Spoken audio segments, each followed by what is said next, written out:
Mesdames et mesdemoiselles et messieurs, bonsoir. Bienvenue sur notre plateau de entretien Perfect Télévision. Un nouvel invité, il s'agit de Herman Boa, président de Force d'Avenir du Congo, FAC, allié de l'UNC. Vous êtes rapporteur, hein, le rapporteur national des alliés de l'UNC. Comment vous allez? Très bien, monsieur Philippe, et vous-même aussi? Oui, très bien, en forme. Hein. Oui, Dieu fait grâce, ça va. Dieu fait grâce avec la libération ou l'acquittement de Vital Kamerhe. Oui, nous sommes très heureux parce que nous sommes aujourd'hui une catégorie de la population qui devrait être fière de son engagement, surtout de sa conviction à l'égard du président Kamerhe, parce que depuis, comme on avait dit il y a 2 ans, que le président Kamerhe était innocent dans les fameux procès dits de son jour, et que tôt ou tard la justice devrait corriger son erreur pour que le président Kamerhe recouvre sa liberté et ses droits fondamentaux et civiques aussi. Aujourd'hui, il est acquitté. Nous, comme alliés à l'UNC, allié du président Kamerhe, nous sommes très heureux et surtout nous gardons les caps parce que nous savons que le combat n'est pas fini. Il y a des petits problèmes qu'il faut régler pour, n'est-ce pas, que le président Kamerhe reprenne toutes les conditions requises pour exercer la politique au Congo, surtout dans un moment particulier où nous sommes à la fois agressés, mais aussi la situation économique et sociale est fortement au rouge. Vous êtes heureux parce que vous avez combattu pour que Vital Kamerhe, vous soutenez Vital Kamerhe. Mais de l'autre côté, certaines opinions sont choquées par la libération de Vital Kamerhe. Quelle opinion? Moi, je n'ai pas vu une opinion choquée. J'ai vu plutôt des Congolais.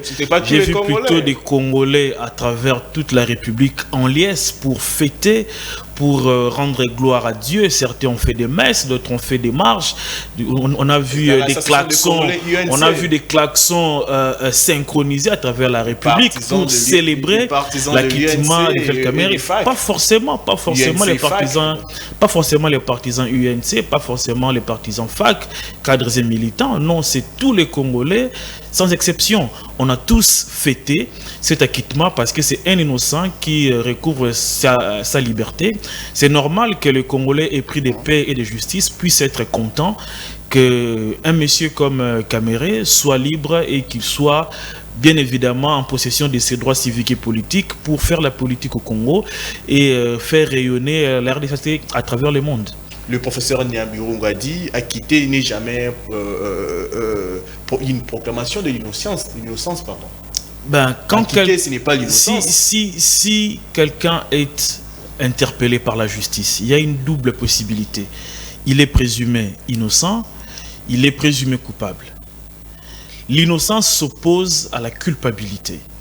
Dès que la justice prononce l'acquittement ou disculpe un détenu, automatiquement il devient innocent. Parce que quand on est coupable, c'est qu'on reconnaît certains faits qui lui sont reprochés et surtout avec preuve. Dès qu'on est acquitté, on est innocent parce que la justice a été incapable, en tout cas le ministère public, a été incapable de démontrer comment le président Kamerhe était associé au prétendu détournement dans les projets des 100 jours volés maisons préfabriquées. Dès qu'on montre qu'il n'y a pas de preuves qui l'impliquent dans cette affaire-là, il est innocent. Il ne faut pas être sorcier, être magicien pour comprendre que l'innocence s'oppose à la culpabilité.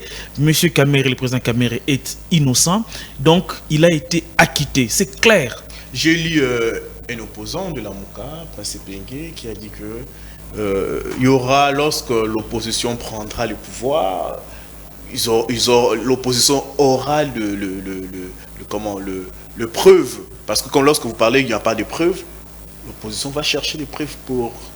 Je ne veux pas me verser dans la polémique. Je ne veux pas me verser dans la polémique des messieurs que vous venez de citer, dont je ne comprends pas bien ses facultés mentales. Mais moi, je vais ici vous dire clairement que le président Kamerhe est innocent. Si ils ont de preuves nouvelles l'impliquant dans ces dossiers, qu'ils saisissent la justice. Parce que, rappelez-vous, c'est la même justice qui l'avait condamné d'abord à 20 ans, oui. Puis 13 ans, puis annuler la condamnation de 13 ans, puis acquitter. Oui. Donc, le président Kamere bénéficie comment dirais-je, d'une jouissance comme citoyen congolais, libre et acquitté et surtout innocent. Après, certaines mauvaises langues peuvent aller dans ce qu'ils colportent comme étant science ou science-fiction, c'est leur problème, ils en ont droit, nous sommes en démocratie, mais retenez ici que c'est la justice qui a acquitté le président Kamere. Il n'a pas bénéficié d'une grâce présidentielle, il n'a pas bénéficié d'une clémence quelconque d'une communauté prétendument internationale, mais il a plutôt été acquitté par la justice de son propre pays. La justice de son propre pays, le pasteur n'a pas cité le nom, mais il a dit... De quel pasteur parlez-vous? Pasteur Godem Poyi. Il est pasteur. C'est un pasteur. Je suis surpris d'apprendre qu'il est pasteur. Comment ça? Non, vous m'informez qu'il est pasteur. Il prêche devant les gens. Tout celui qui prêche devant les gens était un pasteur. Non, écoutez, le Christ avait dit, vous allez reconnaître mes brebis par leurs actes. Et vous allez reconnaître les égarés aussi par leurs actes. Le monsieur que vous venez de citer... Pourquoi le pasteur vous dérange, vous? Moi, je ne cite pas son nom. J'ai appris qu'il était pasteur. Je vous réponds en ces termes. Oui. Monsieur Mpoyi, parce que vous l'avez cité, oui. Il est président de l'Assemblée provinciale de Kinshasa. D'accord? À ce titre, il sert la République. La justice a acquitté un innocent, le président Kamere. La justice est rendue au nom du peuple congolais et au nom du président de la République. Quand vous êtes président de l'Assemblée nationale et vous vous opposez au verdict, à l'Assemblée provinciale plutôt, vous vous opposez au verdict de la justice qui est la matrice de l'équilibre sociétal, qui est rendue au nom du magistrat suprême. Indirectement, vous vous opposez à qui? Au magistrat suprême de la République, qui est le président de la République, Félix-Antoine Tshisekedi Tshilombo. Là, c'est de 1. De 2, M. Godem Poyi, président de l'Assemblée provinciale de son État, rappelez-vous, dès qu'il était élu par la manière qu'on connaît tous, a ouvert la chasse aux sorcières contre les anciens dignitaires de Kinshasa, notamment le ministre Guy Matondo des Finances, qui est aujourd'hui embastillé. Est-ce que la même fougue, la même détermination qu'avait M. Mpoyi pour traquer, soi-disant, les acteurs urbains et impliqués et été cités dans les détournements, continue jusqu'à ce jour? Je dirais non. Pourquoi 2 poids, 2 mesures? Et de 3, M. Godem Poyi a les droits, a les pouvoirs de contrôler les gouvernements de Kinshasa. Le président Kamere a été victime de la justice parce qu'on l'a acquitté. Il n'était pas acteur, mais lui, soi-disant les dieux qu'il s'autoproclame comme homme de Dieu, l'a élevé et l'a donné la possibilité de contrôler Kinshasa par son exécutif provincial. Est-ce qu'il l'est fait? Il ne le fait pas. Nous avons appris avec beaucoup de tristesse la disparition, je dis bien la disparition des cash de près de 500 000 $ au bureau du gouverneur. Lui, il est président de l'Assemblée provinciale, l'organe de contrôle. Il a engagé une action de contrôle pour savoir qu'est-ce qui s'est passé. Pas du tout. Pourquoi il veut se faire une certaine opinion pendant qu'il n'a même pas le poids du président Kamere? Il ne peut pas le faire. Nous avons ici, c'était le ministre Soukimbuta. Depuis qu'il est là, il n'y a aucun ministre provincial dans la ville de Kinshasa qui a été sujet à des contrôles parlementaires de son organe. Aujourd'hui, les députés Moukebaï, pourquoi des problèmes avec Mpoyi? Parce que justement, le député Moukebaï veut endosser sa costume de député pour contrôler l'organe urbain, l'organe de Kinshasa ici, l'exécutif provincial. Il a des démêlés judiciaires à tout moment contre M. Mpoyi parce que M. Mpoyi fait barrière aux initiatives de contrôle qui va certainement clouer Ngobila. Aujourd'hui, le programme Kinbopeto, c'est un fiasco total. Qu'est-ce que M. Mpoyi a fait pour savoir les fonds alloués à Kinbopeto? Comment le projet évolue? On a lancé ici Kinshasa Zéro Trou. Où en sommes-nous? Ce sont les dossiers sur lesquels lui qui a les pouvoirs, qui a les mandats des élus provinciaux de pouvoir contrôler l'exécutif. Il doit le faire. Et pour finir, il ne peut pas confondre la chair qu'il prétend être pasteur à une piste d'exhibition vestimentaire extravagante. Nous sommes pas,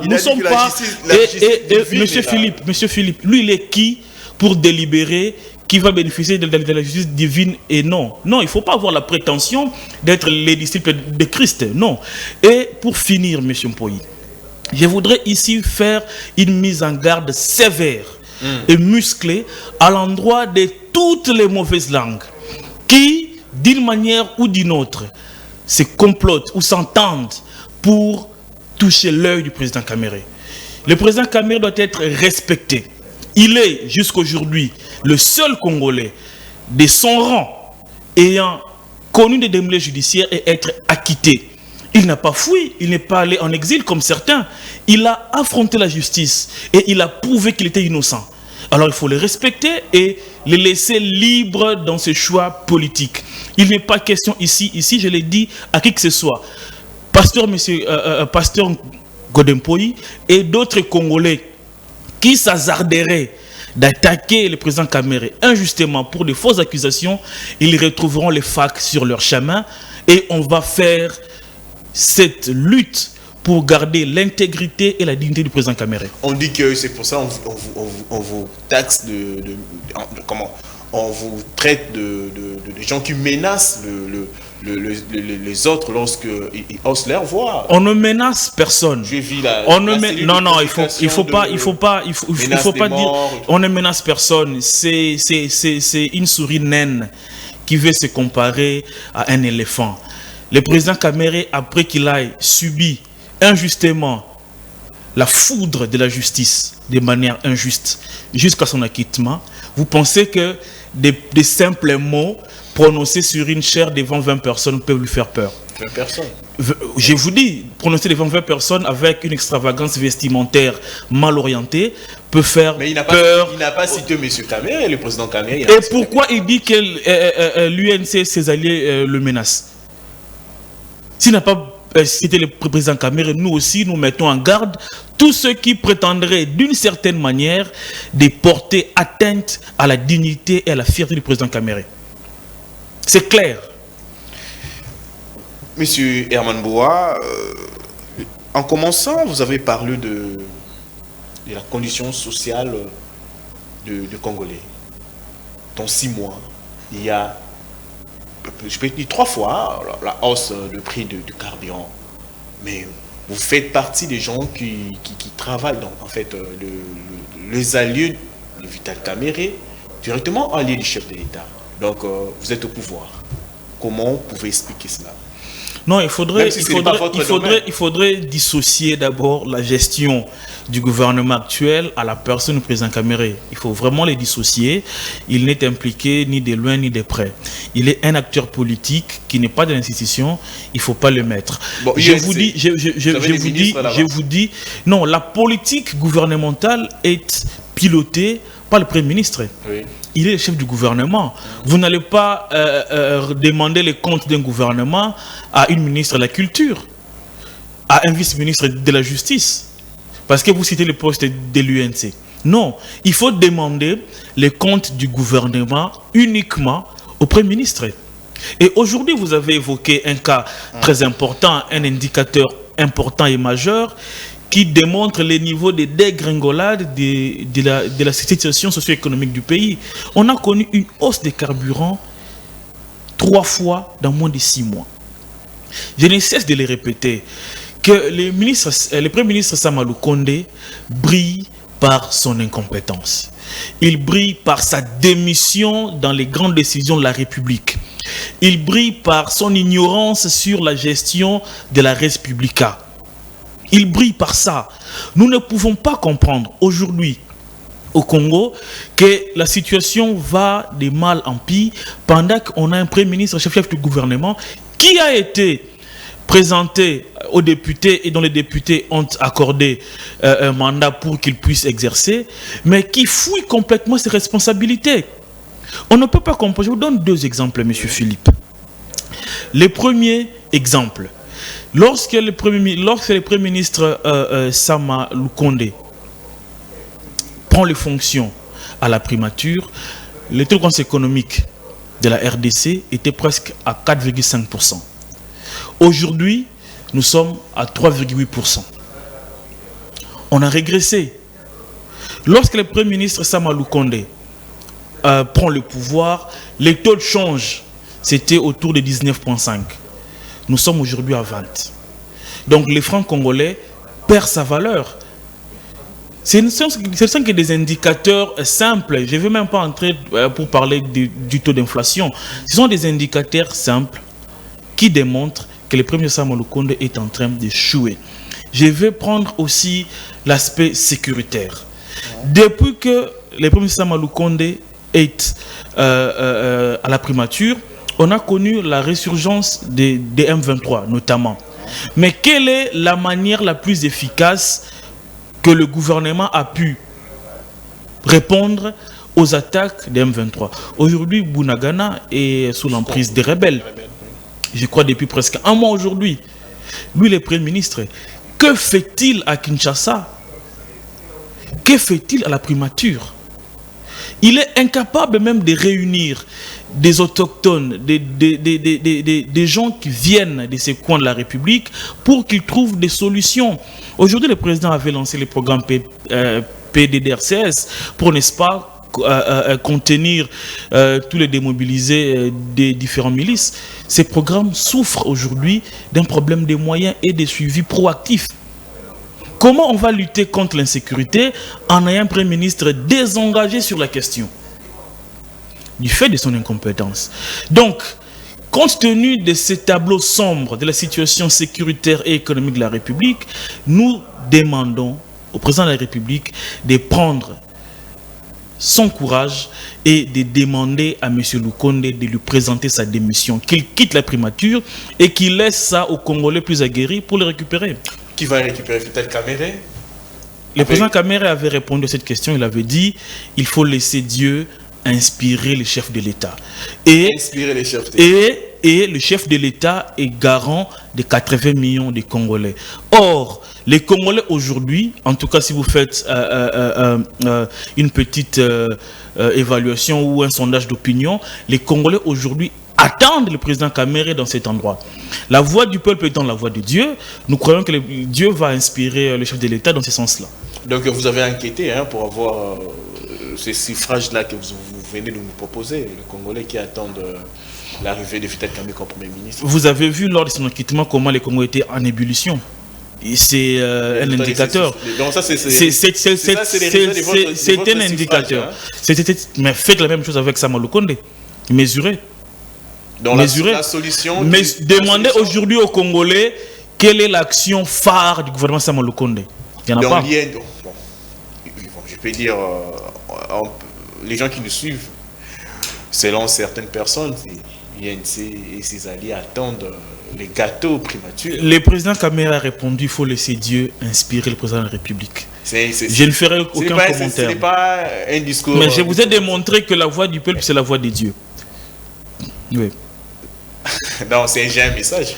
La voix du peuple, c'est la voix de Dieu. Attendons Dieu inspirer le président de la République. Donc vous, c'est tout ce que Sama Lukonde est en train de faire, c'est les Noirs. Je vous ai posé la question, même si je n'ai pas le droit. Y a-t-il une action phare et réussie de Sama Lukonde? Kinshasa.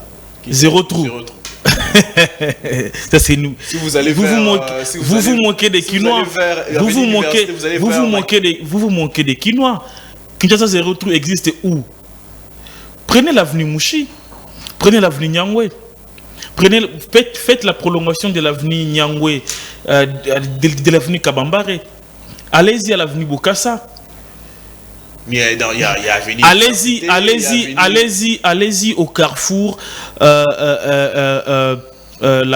des avenues Capella et je crois la route qui part vers Makala, les destins. Prenez l'avenue Ngouma. Ici même à la Gombe où nous sommes ici, c'est catastrophique.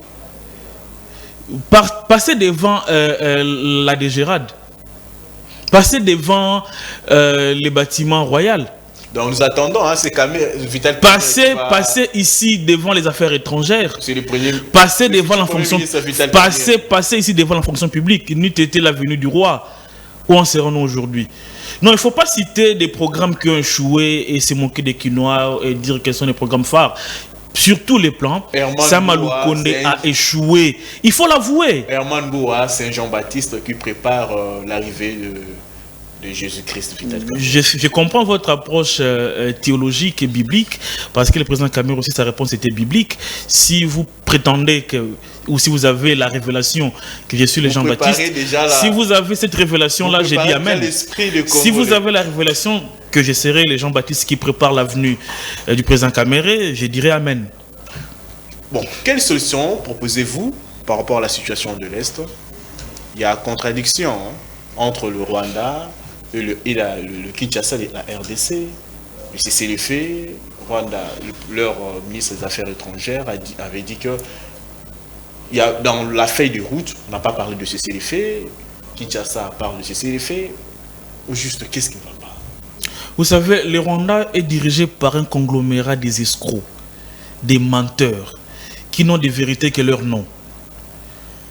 Devant les trois chefs d'État, le président Tshisekedi, le président Kagame, le président Lorenzo. Lui-même, le président Lorenzo, quand il a pris la parole, il s'est dit satisfait d'un cessez-le-feu obtenu entre le Rwanda et la RDC. La feuille de route existe. Je ne fais pas allusion à ce qu'on a vu sur les réseaux sociaux. Non, ça c'est un document de travail. La feuille de route existe où les deux parties à conflit, le Rwanda et la RDC, signent un cessez-le-feu. Mais là n'est pas le problème. Il faut comprendre l'inquiétude du gouvernement rwandais. Elle se résume à 2 points. Le premier point, nous sommes tous ici Congolais. Nous sommes convaincus que, le M23 était un groupe, je dis bien était, un groupe composé des Congolais et qui ont pris les armes. Défait en 2013, le M23 reprend les hostilités en 2021. D'accord? Et par rapport aux missions d'enquête, les différents rapports des missions d'enquête, du mécanisme de surveillance établi par le CIRGL, les FRDC ont prouvé plus d'une fois que les matériels utilisés par les M23 étaient les matériels provenant de la RDF. Les tenues, on a même capturé les militaires rwandais sur notre sol. Vous avez suivi Madame Bintou Keïta, chef de la MONUSCO aux Nations Unies, faire la gymnastique la plus limpide pour démontrer que les forces ou les matériels, l'équipement militaire des FRDC et la MONUSCO réunis ne peuvent pas mettre en déroute les M23. Quelle est cette force maléfique? Parce que c'est une force terroriste. Quelle est cette force négative-là qui peut avoir un arsenal militaire aussi fourni et sophistiqué pour faire mal et au FRDC et à la MONUSCO réunis?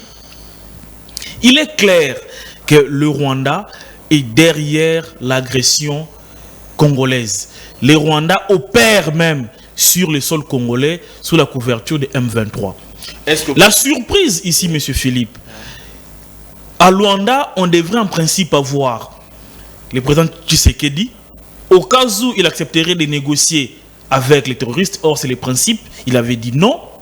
Mais on était surpris de voir le président Kagame se comporter en porte-parole du M23 et défendre les intérêts du M23. Pendant qu'il prétendait dire que le M23 était un groupe congolais et que le conflit était congolo-congolais. Les Rwandais opèrent sur notre sol et les Rwandais nous agressent via le M23.